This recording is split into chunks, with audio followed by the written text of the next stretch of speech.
పెళ్ళైనా పండగైనా వేడుక ఏదైనా పట్టుచీరల ప్రత్యేక వేదిక వారాహి సిల్క్స్. సాంప్రదాయానికి సౌందర్యానికి వారధి. నమస్తే, నేను Keshav. Welcome to Suman TV. Andhra Pradesh ప్రభుత్వం రిలీజ్ చేసిన సామాజిక ఆర్థిక సర్వే కొన్ని సంచలన విషయాలను వెలుగులోకి తీసుకొచ్చింది. గత 5 ఏళ్లలో జరిగినటువంటి అభివృద్ధి, అలానే గత 2 ఏళ్లలో ప్రధానంగా వ్యవసాయం, ఉత్పత్తి రంగాల్లో రాష్ట్రం అధోగతి పాలవుతుందనేటువంటి విమర్శలు ఈ నివేదికలో స్పష్టంగా కనిపిస్తున్నాయి. అలానే ముఖ్యంగా రాష్ట్రానికి సంబంధించి తలసరి ఆదాయంలో కూడా తరుగుదల కనిపించింది. సుస్థిర అభివృద్ధి సూచికల్లో కూడా దిగువ స్థానాలకు పడిపోయినటువంటి పరిస్థితి ఉందని ఈ నివేదిక విశ్లేషిస్తుంది. అసలు ఈ నివేదికకు ఉన్నటువంటి హేతుబద్ధత ఏంటి, ప్రభుత్వం ఈ నివేదికను ప్రవేశపెట్టడం ద్వారా ఏ అంశాలను ప్రజల దృష్టికి తీసుకురావాలనుకుంటుంది, ఈ అంశాలపైన విశ్లేషణ చూద్దాం. మనతో పాటు సుబ్రహ్మణ్యం గారు, అనలిస్ట్ ఉన్నారు. సుబ్రహ్మణ్యం గారు, నమస్కారం. నమస్తే సార్. ఏంటి సామాజిక ఆర్థిక సర్వే ఏంటి, ప్రభుత్వం ఈ నివేదికను పెట్టడం ద్వారా గత 5 ఏళ్లలో జరిగినటువంటి అభివృద్ధి లేదా తిరోగమన దిశలో ఉందనేటువంటి అంశాలు, వీటన్నింటిని కూడా విస్తరంగా వివరించేటువంటి ప్రయత్నం జరిగింది. ఎలా దీన్ని అర్థం చేసుకోవాలి, ప్రజల ముందరకు ఎందుకు తీసుకొస్తున్నారు దీన్ని? అంటే ఇది అందరికీ తెలిసిన విషయం సార్. ఇప్పుడు కాకుండా ఇంతకుముందు 5 సంవత్సరాల్లో ఏం జరిగింది అనేది గణాంకాల ప్రకారం తెలిసిన సందర్భం లేదు యాక్చువల్గా. ఇప్పుడు వీళ్ళు ఆ రిపోర్ట్ ప్రజెంట్ చేయడం ద్వారా 2 రకాలుగా ఉపయోగం సార్. ఒకటి, జనాలకు అర్థమవుతుంది అంతకు ముందర ఏ రంగంలో ఎలాంటి పరిస్థితి ఉంది అని.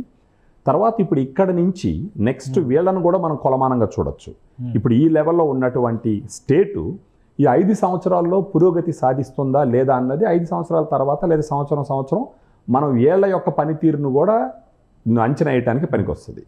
అంటే బడ్జెట్ ముందర ఈ సర్వేలు ప్రవేశపెట్టడం సహజంగా జరిగేది. గత ప్రభుత్వం కంటిన్యూటీలో ఉంది కాబట్టి వాళ్ళు ఇచ్చిన రిపోర్ట్స్ ఒకలా ఉన్నాయి. ఇప్పుడు వచ్చిన రిపోర్ట్ ఏమో కంప్లీట్గా ఆ ప్రభుత్వానికి సంబంధించిన పర్ఫార్మెన్స్ని దిగువ స్థాయికి దించేసింది రాష్ట్రానికి సంబంధించి అనేటువంటి సంకేతాలు ఈ నివేదికలో ఉన్నాయి. సో ఇది ప్రభుత్వాలు మారినప్పుడల్లా ఈ నివేదికలు మారతాయి అనుకోవాలా? దీనికి ఉండేటువంటి హేతుబద్ధత ఎలాంటిది? మారతాయి సార్. అంటే ఇప్పుడు వాళ్ళు 2014-19తో కంపేర్ చేస్తూ ఈ 19 నుంచి 24 దాకా జరిగినటువంటి ఈ గణాంకాలని ఇస్తున్నారు సార్. దాంట్లో ఒకరు వృద్ధి సాధించింది కూడా వీళ్ళు మెన్షన్ చేసినారు.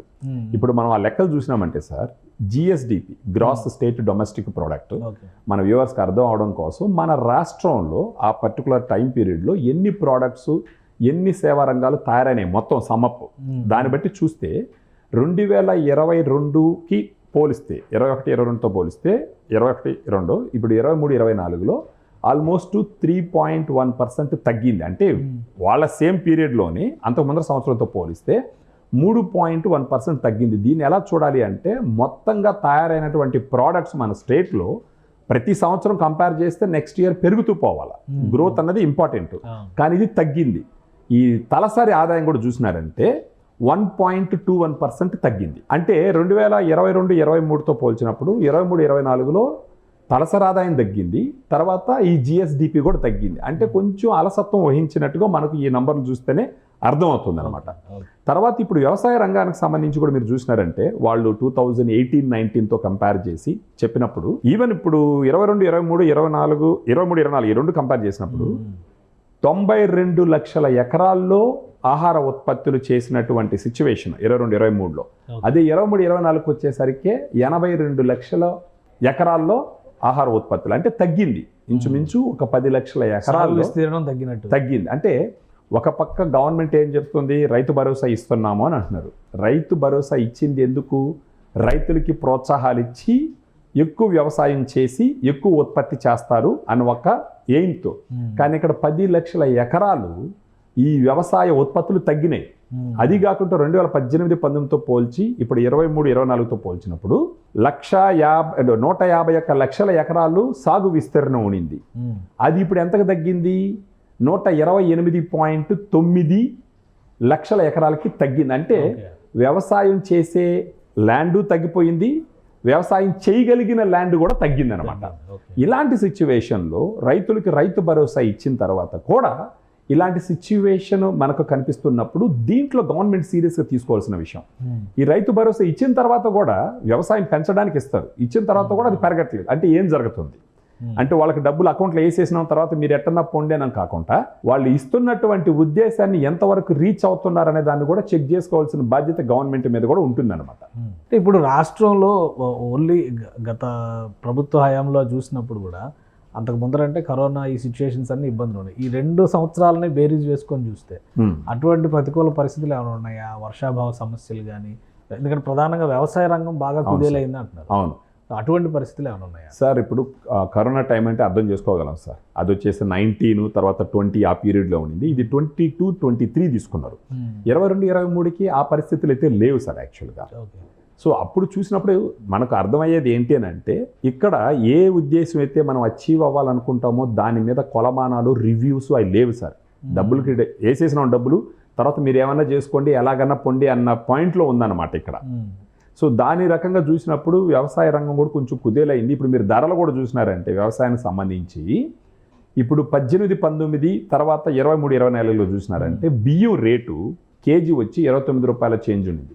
ఇప్పుడు 39 రూపాయల చేంజ్ అయింది, 10 రూపాయలు పెరిగింది కేజీ మీద. తర్వాత ఇప్పుడు మీరు పామాయిల్ చూసినారంటే ఇంచుమించు 84 రూపాయలు ఎంతో ఉంది, ఇప్పుడు 117 రూపాయలు అయింది.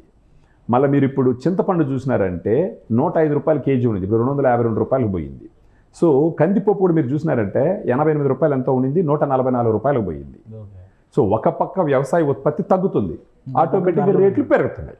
So it's a clear. ఇప్పుడు మనకు ఒక పక్కగాన ఈ నిత్యావసర సరుకులు రేట్లు పెరుగుతున్నాయి అని అంటే అర్థం 2 పాసిబిలిటీస్ ఉంటాయి సార్. ఒకటి డిమాండ్ పెరిగింది, తర్వాత ప్రొడక్షన్ తగ్గింది, లేదా 2 మధ్యలో ఉన్న దళారులు ఏదైనా ఆట ఆడుతుంటారు. కానీ ఇక్కడ గణాంకాలు మనం క్లియర్గా చూసినామంటే ఆల్రెడీ ప్రొడక్షనే తగ్గింది. ప్రొడక్షన్ తగ్గడం వల్ల ఆటోమేటిక్గా రేటు పెరిగింది. సో ప్రస్తుత ప్రభుత్వం ఇప్పుడు ఆ ప్రొడక్షన్ కూడా పెంచిందంటే ఈ రేట్లు కొంచెం స్థిరీకరించడానికి అవకాశాలు ఉంటాయి సార్. ఓకే, జాతీయ స్థాయి ర్యాంకింగ్స్ విషయంలో కూడా ఆంధ్రప్రదేశ్ అవును లెవెల్స్ పడిపోయినాయి అని చెప్పని ఈ నివేదికలో అవును సార్ పేర్కొంది. ఏంటి దానివల్ల రాష్ట్రానికి జరిగేటువంటి ఇది ఓవరాల్ డెవలప్మెంట్ సార్. ఒక స్టేట్ వచ్చేసి కంట్రీకి కంట్రిబ్యూట్ చేస్తున్నటువంటి గ్రోత్ అనమాట. ఓకే, ఇప్పుడు దాంట్లో మీరు చూసినారంటే 2018, 19లో ఆంధ్రప్రదేశ్ 3వ స్థానంలో ఉంది. అంటే నేషనల్ ఎకానమీకి కంట్రిబ్యూట్ చేసేటటువంటి ఇదిలో. తర్వాత 2020, 21 పర్ఫార్మింగ్ స్టేట్స్ లో టాప్ 3లో ఉండింది.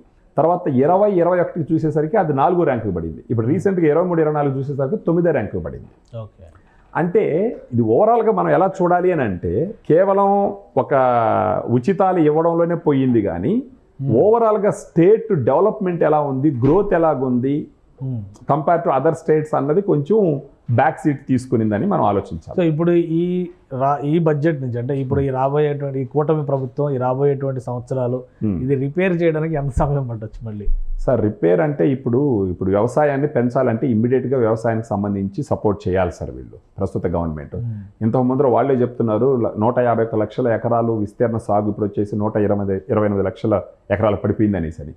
దీనికి సంబంధించి ఎక్కడ పొరపాటు ఉంది, ఎందుకు రైతులు ఉన్న సాగు స్థలంలో చేయలేకపోతున్నారు అన్నది ఈ గవర్నమెంట్ వ్యవసాయానికి సంబంధించిన మంత్రి ఖచ్చితంగా చూడాలి. ఇప్పుడు ప్రైమరీగా మీరు చూసినారంటే ఆంధ్రప్రదేశ్ వచ్చేసి వ్యవసాయ ఆధారిత రాష్ట్రం. అలాంటిది వ్యవసాయంలోనే దెబ్బ తగిలింది అని అంటే అది చాలా డేంజరస్. మిగతా రంగాలపైన కూడా మిగతా రంగాల ఖచ్చితంగా పడుతుంది. అంటే ధరలు పెరిగిపోతాయి సార్ ఒకసారిగా. అప్పుడు ధరలు పెరుగుతాయి, డిమాండ్ తగ్గుద్ది, ఒక పక్క జనాలకి అర్నింగ్ లేదు, అంటే ఉద్యోగాలు కంపెనీలు అవి వచ్చి అర్నింగ్ లేదు. సో ఆటోమేటిక్గా ఒక అనిశ్చిత ఏర్పడుతుంది అని చెప్పడానికి ఇది ఒక నిదర్శనం అన్నమాట. Okay, right. Thank you Subrahmanyam గారు మీ విశ్లేషణ అందించినందుకు. ఇది ఆంధ్రప్రదేశ్ అభివృద్ధి విషయంలో, ముఖ్యంగా సుస్థిర అభివృద్ధి విషయంలో గత 2 ఏళ్లలో జరిగినటువంటి పర్ఫార్మెన్స్, గత ప్రభుత్వ హయాంలో తీసుకున్నటువంటి నిర్ణయాల వలన పూర్తి స్థాయిలో జాతీయ స్థాయి సగటు కంటే కూడా దిగువకి వెళ్ళిపోయినటువంటి పరిస్థితి. ముఖ్యంగా ఆహార ధాన్యాల ఉత్పత్తిలో 13% తరుగుదల కనిపించింది, తలసరి ఆదాయంలో కూడా తరుగుదల కనిపించింది. వీటన్నిటిపైన కూడా ఆంధ్రప్రదేశ్ ప్రభుత్వం బడ్జెట్ ప్రవేశపెట్టే సందర్భంలో సామాజిక ఆర్థిక సర్వేలో ఈ అంశాలన్నింటినీ పేర్కొంది. కొత్త ప్రభుత్వానికి ఇది ఒక కొత్త సవాల్గా చూడాల్సినటువంటి పరిస్థితి. రాబోయే రోజుల్లో రాష్ట్రాన్ని ఆర్థికంగా పురోగమించే విధంగా చేయాలంటే మరింత శ్రమించాల్సిన అవసరం కనిపిస్తుందని సుబ్రహ్మణ్యం గారు విశ్లేషిస్తున్నారు. ఇది special discussion. Keep watching. Suman టీవీలో మీ పర్సనల్ అండ్ బిజినెస్ ప్రమోషన్స్ కోసం కింది నెంబర్కి కాంటాక్ట్ చేయండి.